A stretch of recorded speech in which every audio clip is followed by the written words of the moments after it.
Hello, everyone. Thank you so much for joining me here on the dark side. I'm your host, Sherry. Today, we're talking about a beautiful 28-year-old woman who tragically lost her life after marrying a man she had only known for 2 days. This case is solved and has so many parts, and I'll give you everything. My sources are in the description area. This is episode 135, The Case of Jasmine Fiore. Before we get started, we have to discuss the big elephant in the room. I'll try to keep this under a minute or two. So, last week I brought you the case of Charles and Catherine Romer, an elderly couple who vanished in 1980 and were never located again, along with their car, a Lincoln Continental. One of the biggest theories surrounding their disappearance was that they somehow went off the road and into a body of water. Well, I published that episode on Monday. On Saturday, I wake up and check social media, and there's 2 or 3 people who hit me up saying that they were possibly found. Not a lot of details at the moment, but we know a car was found in a pond in Brunswick, Georgia. So I turned on my internet detective skills and got to work. Of course, no news station is reporting about it. Certainly the sheriff's department isn't going to be the first to report it. If anything, they may seem a little embarrassed due to how close this car was found to where Charles and Catherine last were. Like the car was 200 feet from the hotel, submerged in water. Without any formal reports, I had to rely on social media. For 3 or 4 hours, I'm combing Facebook groups and Twitter and Reddit looking for stuff. Later that day, I finally saw some legit reporting about it. Sunshine State Sonar, the group I discussed towards the end of the episode, went into a pond that was right near the hotel where Charles and Catherine were last seen. Lo and behold, they found a 1979 Lincoln Continental that had been in the pond for the last 44 years. Human remains were found. They did find bones. I imagine those bones are pending DNA testing, which could take months. I also don't know if their license plate was found to confirm it was 100% their car. Remember, they had New York vanity plates. But a Lincoln Continental has been removed from the water. Today is November 23rd, and they are draining the pond so they can find more evidence, so new info and details will likely be provided in the coming days. I've been crying off and on all day thinking about that car getting pulled out of the water after being in there for so long. It is not 100% confirmed that these remains belong to them until all the tests are done, but so far everything else matches. This is likely the most famous missing person case out of Georgia, so once names are released, it will be all over the place. Anyway, how crazy is it that I've been wanting to cover this case for 2 or 3 years, and I just got around to it, and 5 days later they're located? What are the odds? Rest in peace to Charles and Catherine Romer. We're going back to 2009 for today's case. There was the end of analog TV. Everything went digital. Barack Obama was elected president. Michael Jackson died at the age of 50. Michael Jackson was also the most popular Google search term that year. Donald Trump sued a reporter for referring to him as a millionaire and not a billionaire. Kanye West infamously interrupted Taylor Swift's Video Music Awards speech.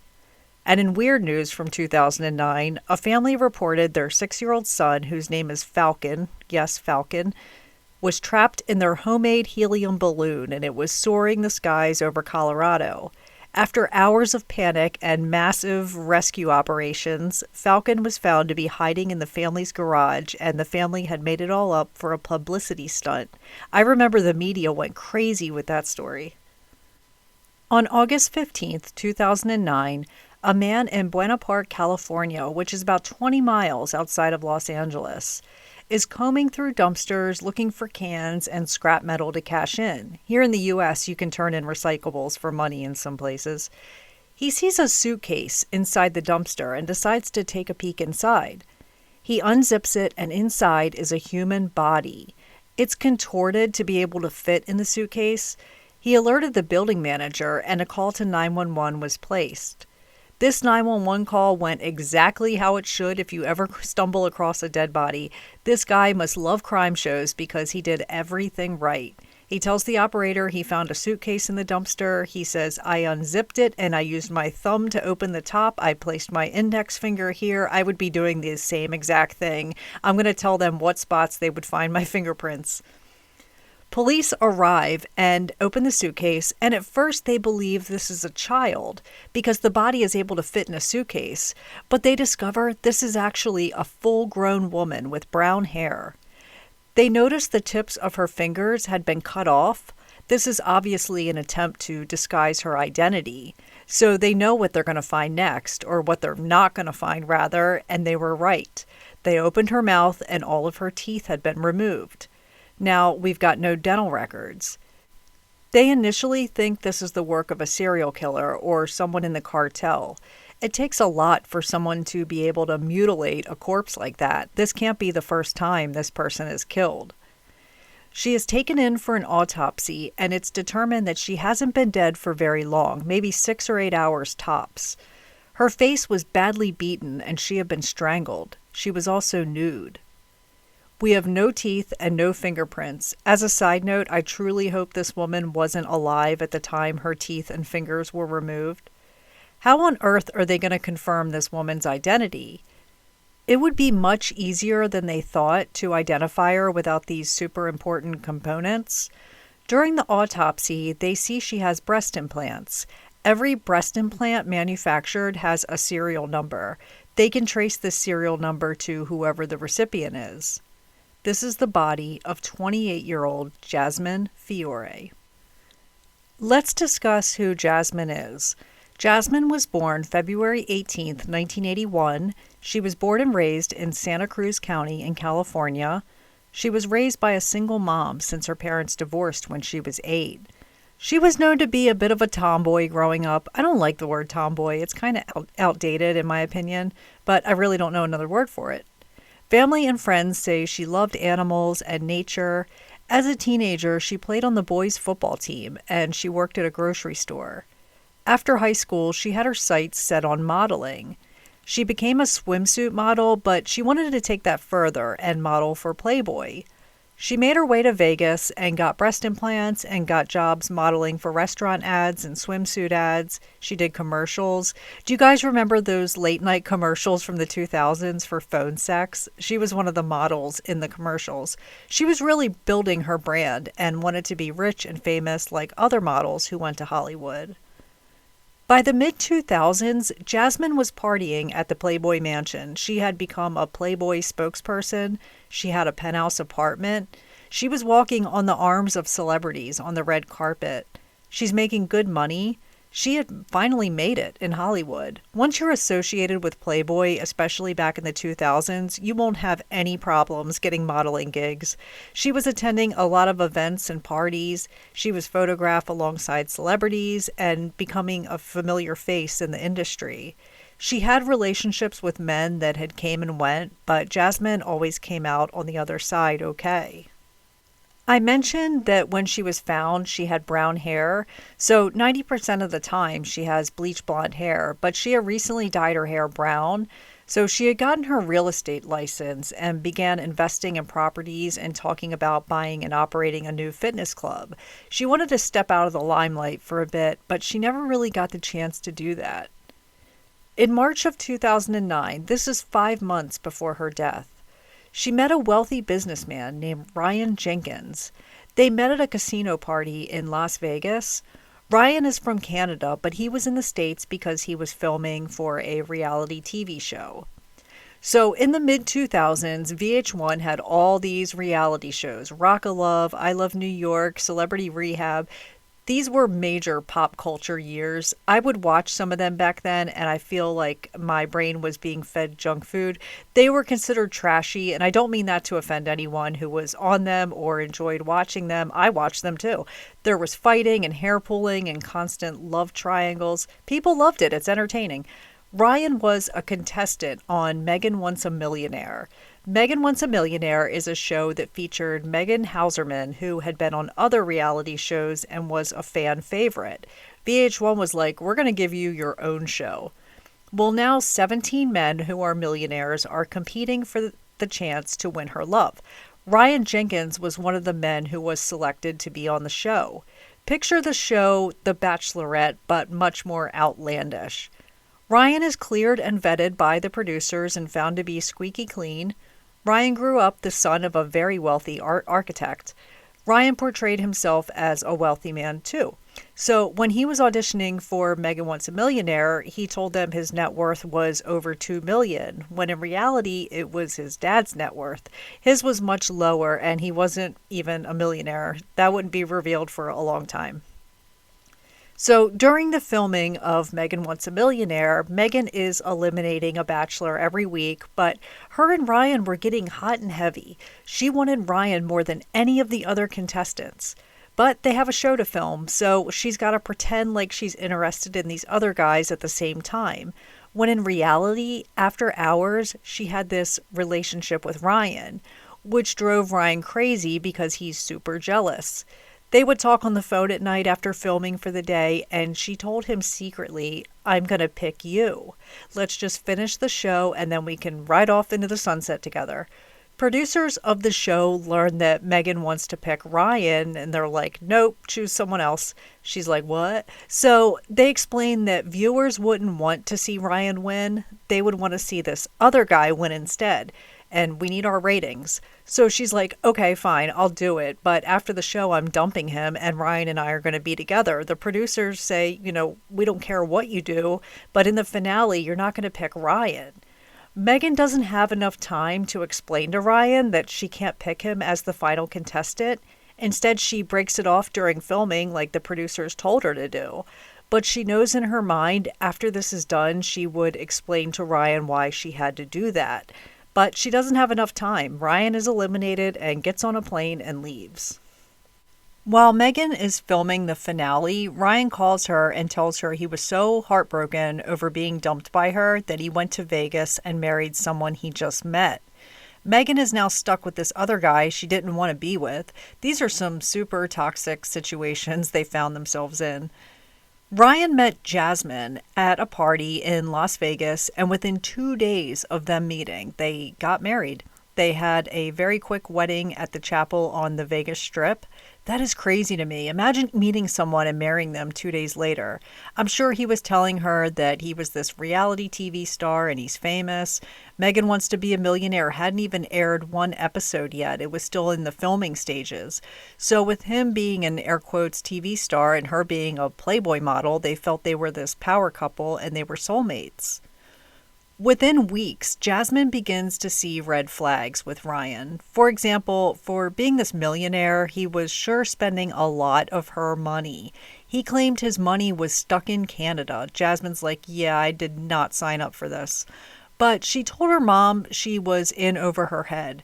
She regretted marrying him, but she didn't know how to get out. He was becoming possessive and jealous. She's a Playboy model. Of course, men are going to be looking at her. He should have been aware of that from the beginning. Ryan and Jasmine were married for 5 months before her death, but they had broken up at least 4 times and gotten back together. One issue is that Ryan is from Canada. Jasmine is not. They are living in her territory. He doesn't really know anyone. All of these people are her friends and not his. He's basically just Jasmine's husband to everyone. This may have contributed to the jealousy.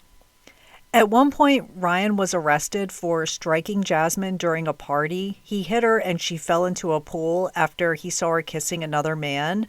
Friends of Ryan and Jasmine say they always appeared like they were madly in love or they were fighting and hating each other. There was never any in between. Ryan goes off to film another reality show he's a contestant in.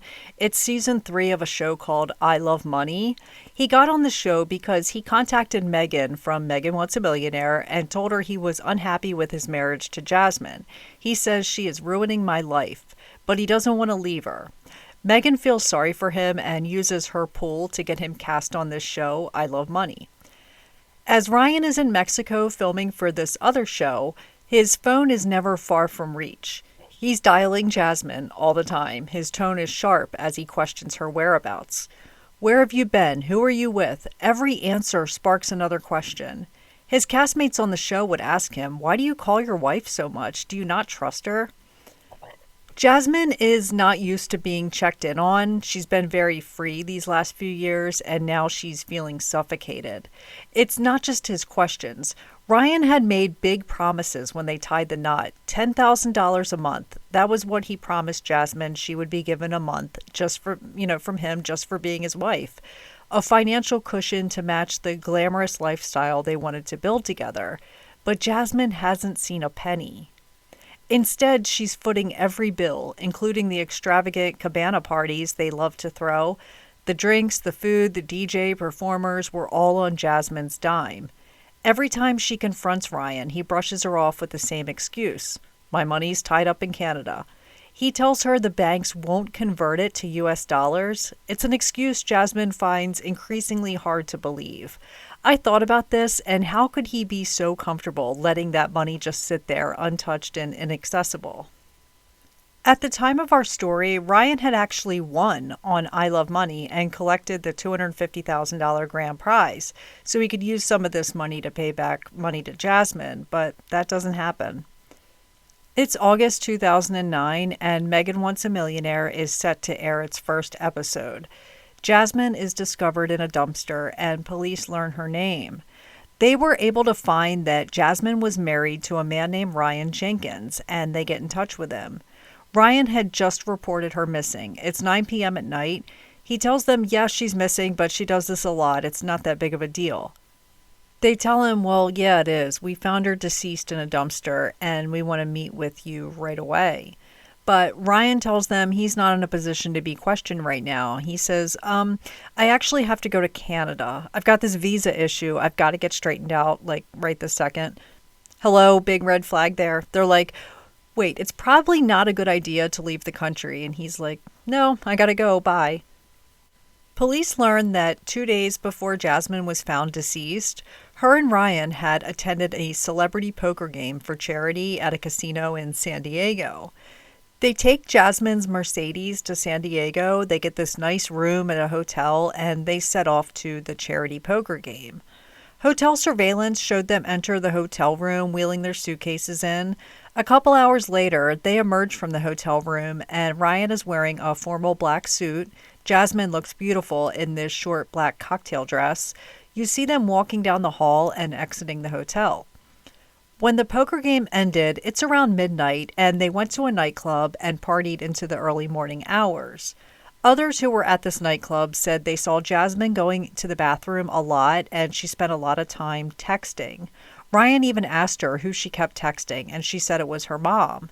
According to reporting by ABC News, they had a big argument in front of everyone, with Ryan screaming, "Who are you talking to?" Surveillance cameras show Ryan going back to the hotel room at 4:30 a.m. He's running down the hall and into the room.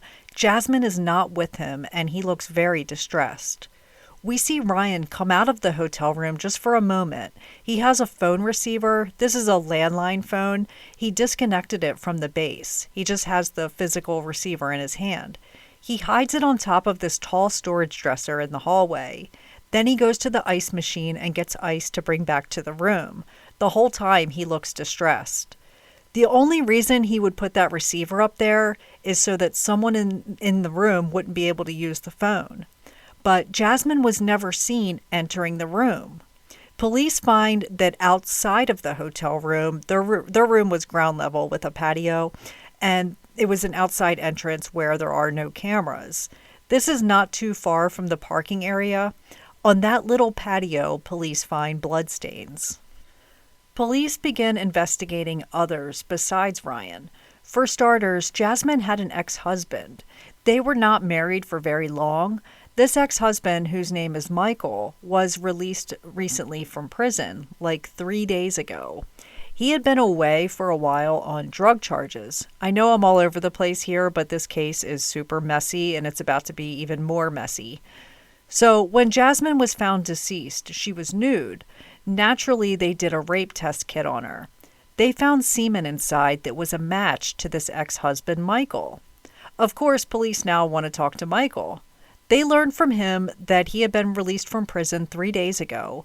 Jasmine was the one who picked him up from prison. This was all kept a secret from Ryan. Jasmine brought him to his family, and they all took these happy photos together. Jasmine and Michael are hugging and smiling. She spent the day with him at his mother's house and obviously hooked up with him during that time because his semen was found inside her.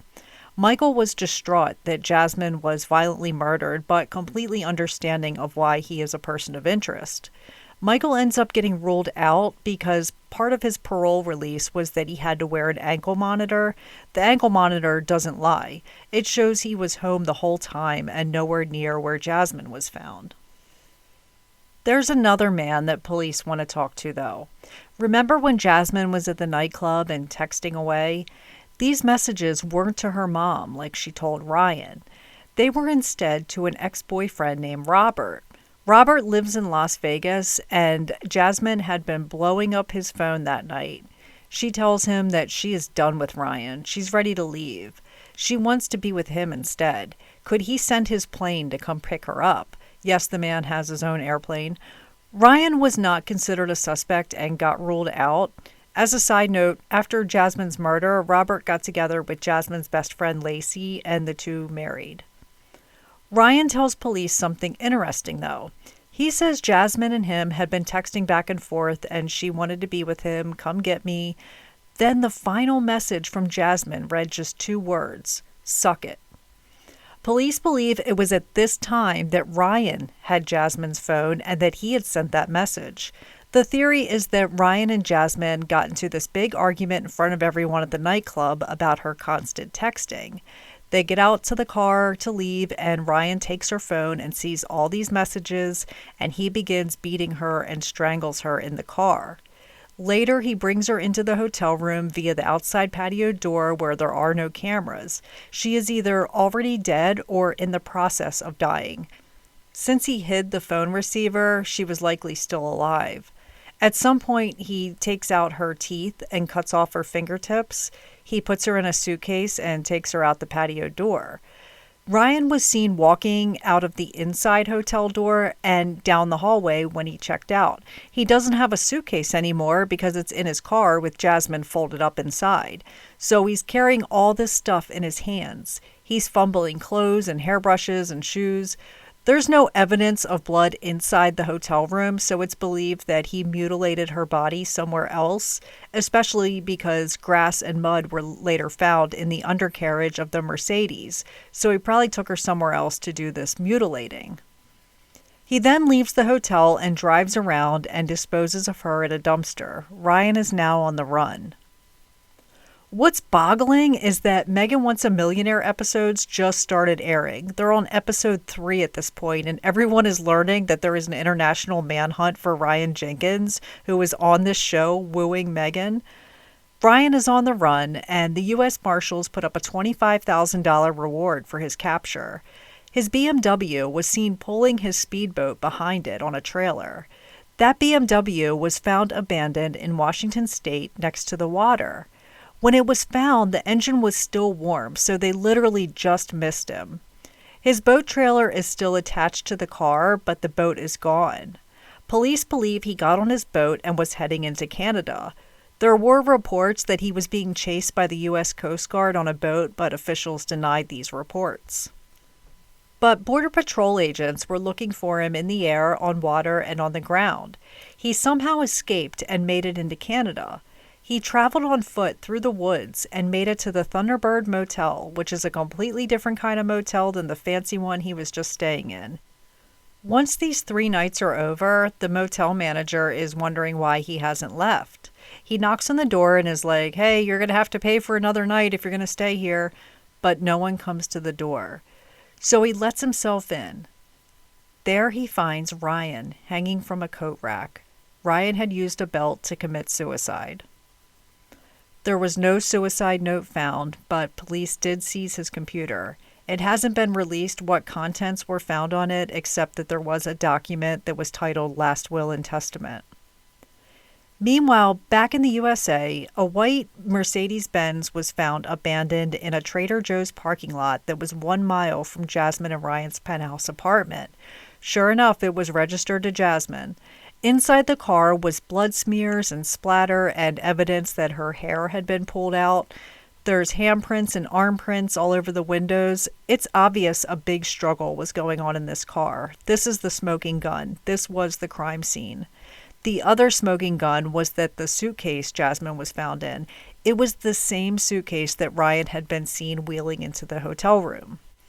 This case is pretty much open shut at this point. Their killer was on the run and is now dead. There's not going to be a long trial in court, and Ryan's not going to be put away for the rest of his life.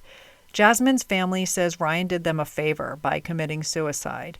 Her ex-boyfriend Robert spoke to the press and said he was happy he killed himself. The investigation wasn't completely over, though. Police believe someone was helping Ryan during his short time on the run. According to reporting by ABC News, when Ryan got to the Thunderbird Motel, which was the place he was found deceased, well, Ryan obviously wasn't the person who approached the desk and booked 3 nights. He's an international fugitive. So who was this person that booked the room? Police are super interested to speak with this person. The manager of the motel said an attractive blonde woman was the person. She paid for 3 nights, while a man sat in the car in the parking lot. The car had Canadian license plates on it. The man went inside and she left 20 minutes later. According to reporting by The Telegraph, it was someone who Ryan had a past history with, but they declined to release her name. She hasn't been charged with anything that I can find. Police believe Ryan worked alone. No one helped him commit this murder.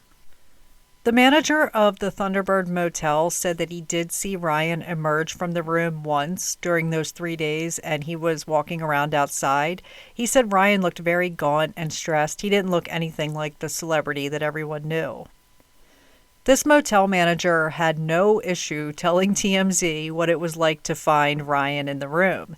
He said he swung the door open and instantly smelled death. He said he was hanging and his cheeks were sunken in and his skin was all gray. Rigor mortis had set in because his hands were clenched. These are things we expect to happen, but no one really talks about it in the media, so I was surprised. Us true crime fans don't mind hearing the gruesome details, but to the average person, these details may be disturbing. There are folks out there, including some of Ryan's family, that believe Ryan was innocent. They say he is incapable of pulling off such a horrendous murder. They say in not so many words that Jasmine wasn't the angel everyone thinks she is, and that she likes to flash her breasts at people and make out with other men at parties.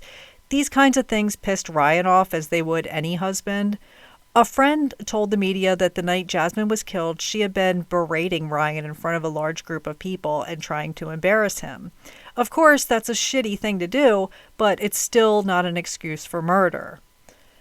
Megan Once a Millionaire was pulled from TV out of respect for Jasmine. They also took down the show's website and pulled all the episodes from iTunes. VH1 doesn't want to be affiliated with Ryan, and this is going to look really bad on their image, especially after it's discovered that their background check for him to be on the show didn't find any crimes that he was charged with in the past, which included assault charges. I'm not sure why. Maybe they only do a U.S. background check and his charges were in Canada. The production company for these shows, 51 Minds, was forced to reimburse VH1 $12 million in losses. And the show I Love Money Season 3 wouldn't air either.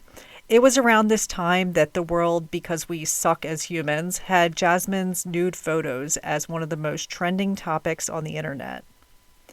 Megan Hauserman from Megan Once a Millionaire really had her image and brand destroyed from this. VH1 wasn't going to give her another show. They were trying to distance their company from Ryan, and she was collateral damage. She says it hurt her for a long time, but now that she's older, it helps to talk about it. She knows there's a real possibility that Ryan could have came for her while he was on the run. Megan is 43 years old today, and she seems to be doing fine these days. She should consider herself lucky that she didn't end up in a relationship with this guy. Ryan was extremely charming, and he was going to be her final pick. Jasmine is remembered for her kindness to others, her love of nature and animals. She is remembered for her ability to make a lot of money all on her own. She and Ryan should have never been married. All they did was fight, and the whole situation was really hostile. Even when they got along, it wasn't very long, and then they were fighting again. Jasmine is buried next to her grandparents at a cemetery in South Carolina. She is greatly missed by her friends and family. That's it for this week, and I'll see you all again soon. Take care, and much love to you all.